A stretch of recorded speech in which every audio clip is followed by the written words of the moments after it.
평범했던 삶이 뒤바뀐 건 한순간이었습니다. 일상이 무너져요. 어마어마해요. 예. 행복한 가족의 일상이 깨어지고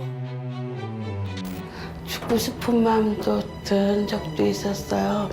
아침에 눈 뜨기가 너무 싫더라고요. 예고 없이 찾아온 아픔에 삶의 의지마저 꺾여버렸는데요. 나의 일이 될 거라곤 생각조차 못했던 간병. 이 간병이 자체가 질병이다. 몸이 아픈 당사자도 그 곁을 지키는 가족도 길고 긴 고통의 시간을 감내해야 하는데요. 그럼에도 간병을 선택한 사람들의 이야기 만나보시죠.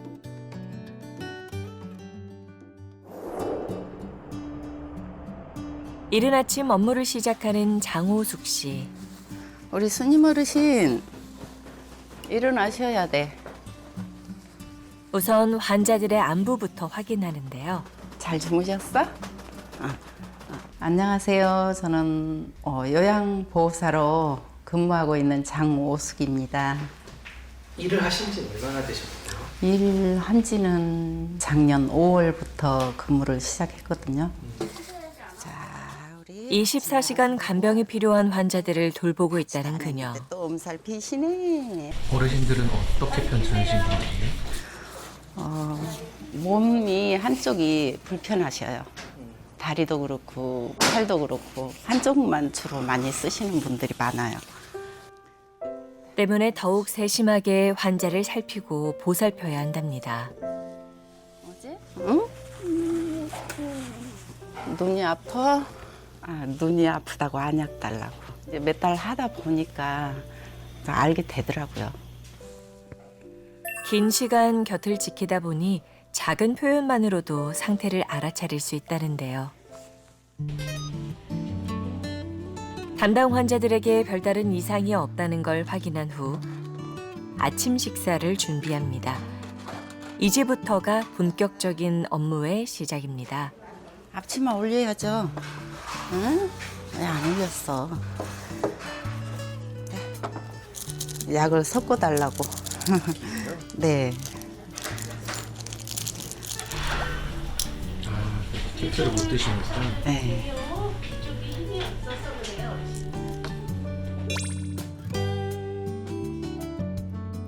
가족도 하기 힘든 간병을 그녀가 직업으로 삼은 데는 남다른 사연이 있다고요. 어느 날 갑자기 우리 신랑이 이제 대뇌동맥류 잠을 자다가 못 일어났어요. 나 잠자러 간다 하고 들어가더라고요. 그리고 들어가서 다음 날 못 나온 거죠. 바로. 나 들어간다가 마지막 인사였어요. 3년 전 갑작스럽게 쓰러진 남편.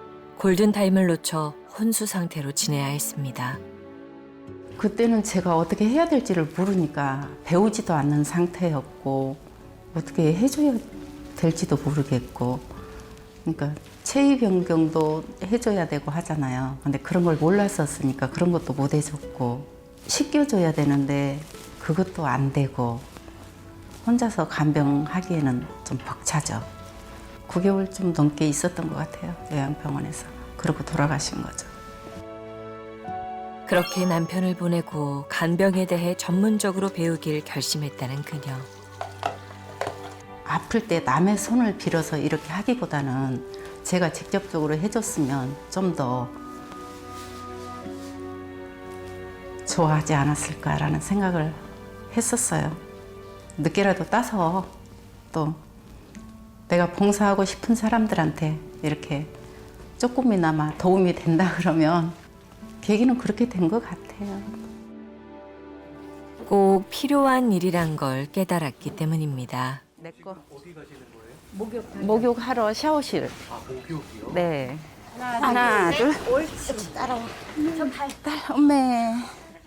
가족 간병의 어려움을 누구보다 잘 아는 장호숙 씨. 제가 저쪽으로 갈게.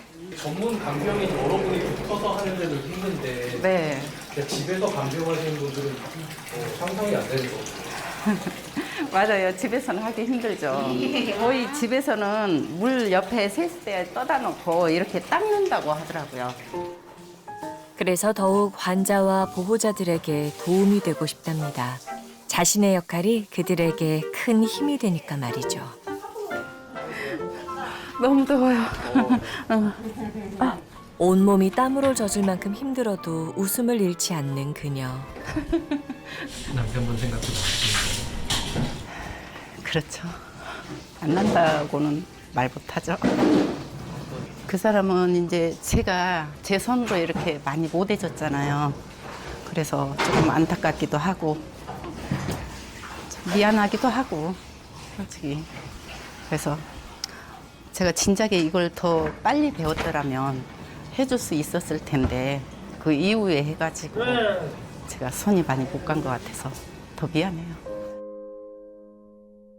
간병에 대해 미리 알고 준비했다면 어땠을까 하는 아쉬움이 늘 마음에 남습니다. 어떻게 시작하신 거예요? 이거요?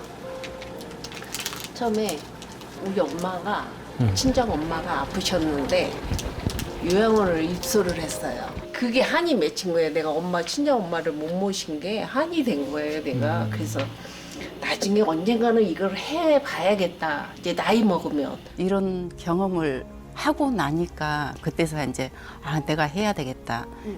그리고 나를 필요로 하는 병원이 있으니까 또 하게 되는 것 같고 그런 것 같아요. 일은 고될지 몰라도 간병사가 된 걸 후회하지 않는다는데요. 딸들한테는 오히려 미안해 하더라고요. 이런 거. 케어하는 것도 우리가 기저귀를 갈아주고 이렇게 하는 것도 딸들한테는 보이기 싫은 그런 부분들도 있는데 우리가 해주니까 또 그런 게 고맙다 그러고. 부모 마음이 다 그렇겠죠.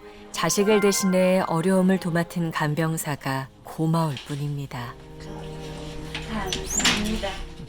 여기 간병인 어떠세요? 이뻐 미워? 미워. 왜? 잘해줘서 이뻐. 네, 근데 잘해줘서 밉다 이뻐. 그래서 나 눈물 날 뻔했어. 울어. 싫어. 고맙습니다. 감사합니다. 너무 예뻐요. 네, 감사합니다. 사진 찍어주셔서 이 늙은이는 사진을 다 찍어주시고. 이렇게 따뜻한 소통이 오고 갈 때면 가족을 잃은 삶에 큰 위안을 받는다는 그녀. 요양보호사가 환자 가족들에게 어떤 의미라고 생각하세요? 우리가 꼭 필요로 할 수 있는 사람, 가족들이 못한 부분들을 우리가 채워줄 수 있는 부분인 것 같아요. 가족들도 힘들어하는 걸 그냥 우리가 이렇게 함으로 인해서 조금이나마 좀 부담을 덜어준다는 거. 그렇기에 간병을 필요로 하는 사람들을 위해서라도 더더욱 이 자리를 지키고 싶답니다.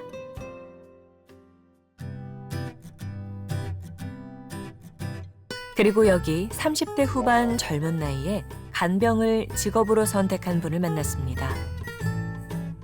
요양보호사 김다영입니다. 학생 이러시는 분도 계시고 젊은 친구 보니까 좋다고 이러면서 손도 잡아주시면서 나도 이럴 때가 있었는데 이러시고 많이 좋아하세요. 그녀가 다니던 직장을 그만두면서까지 이 일을 하려고 한 이유가 뭘까요? 아빠가 병원에 입원하면서 많이 아팠어요. 혈변을 이제 계속 보니까 하루에 기저귀를 막 10번도 넘게 갈아야 되고 막 이런 상황이었던 거예요. 근데 그걸 진짜 간병인이 없으면 안 되는. 그때는 솔직히 얘기하면 어린 나이였고 간병비가 너무 부담스러웠어요, 그때는. 26살 사회 초년생이 감당하기엔 너무나 벅찬 현실. 비싼 간병비 때문에 직접 아버지를 돌보며 한 가지 깨달은 게 있다는데요. 그러니까 어린 나이에 그 간병을 처음 했었을 때 느꼈던 게 정말 간병이란 게 너무너무 중요하구나 이런 걸 너무 많이 느꼈어요. 의료진 못지않게. 간병인이 하는 일이 소변 체크, 대변 체크, 식사량, 물량, 잠은 어떻게 주무시는지 이런 걸 체크를 해요. 옆에서 지켜보면서 의료진한테 전달할 수 있는 사람이 간병인이거든요. 그래서 망설임 없이 전문 간병인이 되었다는 그녀. 후회한 적은 없으세요? 없어요. 진짜 단 한 번도 없어요. 가족의 아픔을 겪고 간병을 선택한 그녀들은 말합니다. 간병에 대해서 그렇게 크게 생각을 하지 않으시더라고요. 근데 제가 이 일을 하면서 느꼈던 게 나도 간병인을 쓸 수도 있고 내가 요양시설에 들어갈 수도 있겠다 이런 생각이 드는 거예요. 누구나 준비는 해야 된다고 생각을 해요. 진짜로. 저도 주변에서만 봤지 제가 이렇게까지 닥칠 거라고는 생각을 못 했었거든요. 진짜 예상도 하지 못했어요. 65세 이상이 차지하는 비중이 20%를 넘어섰습니다. 65세 이상이 전체 주민등록 인구의 20%를 넘는 초고령화 사회로 진입한 요즘. 더더욱 간병은 우리의 삶에 간과해서는 안 될 부분이 되었습니다. 더 이상 남의 일이 아니라는 거죠. 우리가 옛날엔 간병이 개별의 일이었고 한 개인이 집에서 하는 일이라고 보통 생각을 했지만 지금 이게 사회적 이슈가 됐습니다. 집에서 간병을 한다면 누군가는 독박 간병을 해야 되는 상황이 발생할 수 있죠. 그러면 한 사람의 인생은 거의 증발되는 겁니다. 개인의 일상을 포기하고 오로지 간병에만 매달려야 하는 현실. 이것은 또 다른 문제를 야기했는데요. 간병비 부담으로 인해 가족 간의 불화가 생기고 가정 경제가 무너져 간병 파산, 간병 살인 등의 사회적 문제가 지속적으로 발생하고 있습니다. 현재 하루 평균 간병비는 약 13만 원, 한 달이면 약 400만 원이 넘는 금액을 감당해야 합니다. 이는 곧 가정 경제를 위협하는 요소가 되고 있는데요. 이런 현실을 직접 겪고 있는 가족을 만났습니다. 갑자기 수저를 떨어뜨려서 병원을 갔더니 좀 늦었더라고요. 골든타임을 놓쳐가지고. 건강했던 어머니의 갑작스런 병환. 그때부터 정호영 씨와 형제들의 평온했던 일상은 완전히 달라졌습니다. 간병비에 병원비에 어마어마해요. 네. 그리고 가족들은 그냥 항상 대기지. 엄마가 그냥 언제 난리를 칠지를 모르니까 일상이 무너져요. 그러니까 매 진짜 하나도 편한 날이 없는 거예요. 특히 경제적인 부담은 가족들을 더욱 힘들게 하는데요. 투병 생활이 길어질수록 앞으로의 일이 막막하기만 합니다. 이게 길어지면 길어질수록 오빠는 점점 그 부담이 되고 오빠도 연세가 이제는 거의 70이 가까운데 언제까지 그걸 줘서 엄마를 한다는 보장도 없고 이러니까 사실 그런저런 두려움이 좀 있죠. 우리는 점점 경제 능력이 없어지고 이러니까 그런 두려움이 좀 있죠. 실제 가족 간병을 하는 사람들이 가장 힘들어하는 요소가 바로 이 생활이 언제 끝날지 모른다는 겁니다. 기약 없는 날들을 그저 버티고 견딜 수밖에 없는데요. 우리가 만난 은희 씨 역시 힘든 시간을 보내고 있었습니다. 안녕하세요. 저는 이름은 이은이고요. 남편 간병한 지는 13년 정도 됐어요. 일을 다 끝나고서 이제 머리 자르러 가다가 길에서 이제 쓰러졌어요. 뇌경색으로 쓰러진 남편. 큰 수술을 받았지만 회복하지 못했고 벌써 13년째 병석에 누워 있는데요. 가래가 많이 있어가지고 좀 이거 하고 있거든요. 그래서 좀 하고 나면 괜찮다 그러더라고요. 지금껏 그 곁을 지키고 있는 그녀. 한 이거 10분 정도 할 거예요. 남편의 거동이 자유롭지 못하다 보니 모든 일과가 은희 씨의 몫입니다. 간병인은 왜 안? 간병 안 쓰냐면 비용이 너무 비싸요. 하루에 12만 원씩 10만 원 그렇게 하니까요. 만약에 내가 그렇게 돈을 벌라 그러면 최소한 500 정도 벌어야 돼요. 간병으로 경제 활동을 못하는 상황. 정부 보조금으로는 병원비를 감당하기에도 빠듯한데요. 이거는 영양제. 예. 이런 것도 비보험이에요. 비급여예요? 있는 거죠. 상황이 이렇다 보니 간병인은 엄두도 못 냅니다. 다리 운동 좀 해. 아예 못 걸어가지고 만약에 다리를 자꾸 안 쓰면 다리가 이렇게 굳어버려요. 그래서 다리를 잠깐 이렇게 자꾸 이렇게 굽혀줘야 돼, 이렇게요.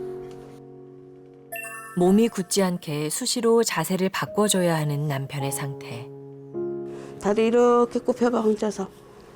들어봐. 들어봐, 다리. 이렇게 굽혀. 쫙 펴. 혼자서는 아무것도 할 수가 없기에 온종일 남편 곁을 떠날 수가 없는데요. 무려 13년이란 긴 시간 동안 매일 똑같은 일상을 반복하고 있는 그녀. 마치 아기를 돌보듯 남편의 일거수일투족 모두 보살피다 보니 자신을 위한 삶은 포기한 지 오래입니다. 남편의 식사가 끝나고 나서야 밥 먹을 준비를 하는 은희 씨. 그런데 그녀의 밥상은 조촐하기만 합니다. 반찬은 누가 한 거예요? 그 아는 권사님이 해다 가지고 줬어요. 병원식 신청해서 드실 수 있지 않나요? 병원에 근데 너무 비싸가지고요. 아껴 써요, 좀. 이런 생활에 익숙해진 지 오래. 써서 드시면 여기 설명해서 편해요. 괜찮아요. 하루 식단인데 뭐요. 간병을 하며 겪는 어려움도 많지만 그녀를 더욱 괴롭게 하는 건 따로 있었는데요. 아들 생일 때도 미역국 하는 분 못 끓여줬어요. 아들한테 마지막으로 밥 차려준 게 언제예요? 없어요. 지금까지 마음이 너무 아파요. 초등학생이었던 아들이 성인이 될 때까지 곁에 있어주지 못했던 엄마. 너무 미안하더라고. 항상 아들한테 죄인 것더라고, 항상. 나는 죄인처럼, 엄마는 죄인처럼 살아야 되나? 그런 생각이 들더라고요. 아들만 생각하면 마음이 늘 무겁습니다. 2월 달에 아들 생일 깨져 있어. 졸업도 깨져 있고 생일도 깨져 있고. 밥 해주고 밥 해주고. 그럼 사무실 누가 보고? 밥만 해주면 되잖아. 밥만 해주고 오라고? 아니 밥 할 줄 몰라서 그래. 아들이랑 같이 밥을 먹어야지. 나 버리고 가고 싶어.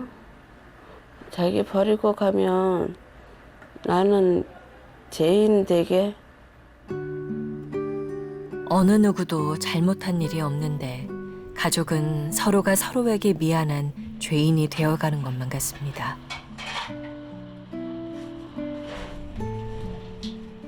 몸도 마음도 지쳐가지만 버티는 것 말고는 방법이 없는데요. 기적이야. 하루에 몇 번 정도 가는 거예요? 어떨 때는 4번 갈 때도 있고요. 어떨 때는 3번. 이거 기저귀 값도 만만치 않아요. 경제적인 문제를 비롯해 많은 일들을 기댈 곳 하나 없이 홀로 감당해야 하는 은희 씨. 시간이 지날수록 하루하루가 벅차기만 합니다. 가세요? 이제 재활 치러요. 매일 가는 거예요? 네네. 월요일부터 금요일까지. 주말을 제외한 매일 오후 남편의 재활 치료가 있다는데요. 이 시간만큼은 물리치료사가 있어 은희 씨가 따로 할 일이 없답니다. 어찌 보면 그녀에게 주어진 유일한 휴식 시간인 셈이죠. 그 틈에 잠깐의 외출에 나서는데요. 나오니까 살 것 같아요. 네. 너무 좋아요. 바깥 공기를 쐬는 것만으로도 너무나 좋아하는 그녀. 차 소리도 너무 들리고 걸어가는 사람들도 구경도 하고요. 바람 소리 너무 좋아요. 별것 아닌 평범한 일상조차 누리지 못하는 삶. 그래서 더욱 이 작은 여유가 귀하기만 합니다. 그렇게 또 하루가 저물어가고 남편 옆에 잠자리를 준비하는데요. 여기서 주무시는 거예요? 네, 좀 불편할 것 같아요. 네, 많이 불편해요. 집에 가서 주무시면 안 돼요? 집에 가서 자고 싶은데도 남편을 케어해줄 사람이 없어서 또 밤에 또 어떻게 될지를 모르니까 간병에 매여 고립된 생활을 이어간 지 13년째. 언제쯤 이 좁은 병실을 벗어날 수 있을까요? 가장 힘든 점이 뭐예요? 가장 힘든 거요. 지금이 너무 힘들어요. 죽고 싶은 마음도 든 적도 있었어요. 기약 없는 간병으로 마음의 병이 깊어져가는 은희 씨. 이 남편을 버리고 내가 정말로 아들한테 가야 될까? 만약에 남편이 죽고 나서 일을 한다 그러면 과연 내가 사회에 나가서 과연 일을 할 수 있을까? 그런 생각도 두렵더라고요. 가장 바라는 게 있다면 뭐가 있을까요? 아무 생각 없이 그냥 옆에 누구도 없고 그냥 나 혼자 그냥 편안하게 그냥 쉬고 싶어 그냥. 시간이 갈수록 감내해야 하는 고통은 더해져만 가는데요. 그만큼 한 사람이 감당하기에 간병은 너무도 버거운 일입니다. 간병은 한 개인의 일이 아니고 이젠 사회의 일이 됐고요. 워낙에 큰 비용이 들어가고 짧은 기간이 아니라 워낙에 긴 시간 동안에 필요한 일이기 때문에 이건 한 개인이 감당하기에는 거의 파산 상태에 이를 가능성이 굉장히 높은 위험한 일이 돼버렸다. 이렇다면 모두의 일에 국가가 나서야 될 거라고 생각을 하고 적정 비용의 지원만으로도 가족이 살고 또 지원을 받는 분들도 훨씬 더 안전하게 생애를 누릴 수 있지 않을까 싶습니다. 이런 간병 문제를 인식하고 제도적 장치를 마련하려는 움직임이 시작됐는데요.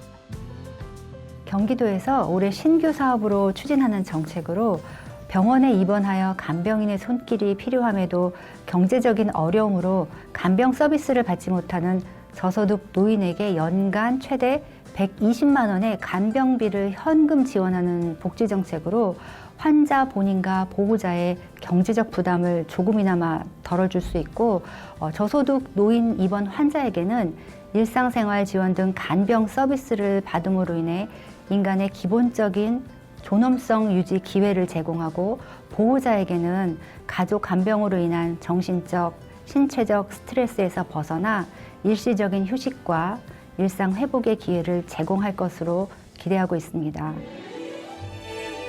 저소득 노인을 대상으로 간병 문제 해결을 위한 방안을 순차적으로 준비하고 있습니다. 노인이 노인을 간호하는 노노 간병 시대가 도래한 지금 긴 병에 효자 없다라는 말이 더는 현실이 되지 않도록 모두가 이 문제를 깊이 고민하고 대비해야 할 것입니다. 누구나 행복한 노후를 위해서 말이죠.